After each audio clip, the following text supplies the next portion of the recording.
Hello, welcome to Studio U. My name is Emma Sutherland. I'm founder and naturopath here at Studio U Health Clinic, and with me, as usual, is Sonya Reynolds, our head nutritionist. Now, I was listening to a podcast the other day, which was discussing a research paper on inflammation and aging. Now, as I'm getting older, I'm looking in the mirror every morning. The topic of anti-aging is becoming more appealing. So I delved into the research, and it showed that in this study, they looked at two markers of inflammation, one called CRP and the other one called interleukin. Interleukin 6, sorry. And it showed that omega-3 fish oils and specific probiotics reduce the levels of both of those inflammatory markers.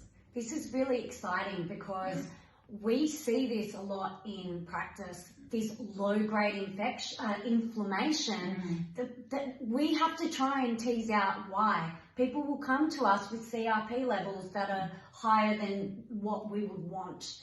And it's our job to try and tease out, well, where's that inflammation coming from? Absolutely. And how can we treat it as well? Yeah.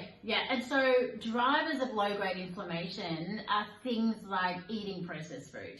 100% eating gluten when you're having that reaction to it. So there's something called Sutherland that is on our gut wall that opens up our gut to get the bad guys out, basically. Yeah, leaky gut. But if you're eating that all of the time, you're having this open all the time. So therefore there's that low-grade inflammation picture. Yeah, absolutely. And look, stress and gluten are the two things that increase zonulin more than anything else. And when we're talking about low-grade inflammation, I think it's important to realize that you're not going to wake up and feel in pain or achy. You're not even going to realize that you have this low-grade inflammation. And there's something called meta-inflammation, which is another word for this low-grade inflammation. But I think those are the people that go, I never feel well. Yes. I feel cloudy. There's something wrong. I don't know what it is. Yeah. And then when we do their bloods or they bring in their blood tests with them, there's that inflammation picture there. Yeah, exactly. And it's just never feeling great, never feeling fantastic, just not having that mojo, which is something that we work on with our patients every single time. What else can cause inflammation, that low-grade inflammation? I think we have to think about our environment as well. Totally. So things like mold in their house, that from running water and dampness, I would definitely think about if you're living on a main road and pollution and potentially you're not able to, I live just near a main road too. Yeah. So thinking about our environment as well, it's how our body deals with that environment as well. Yeah, absolutely. And this maybe is another video we can do about how to offset or start to mitigate the effects of, for example, living on a main road.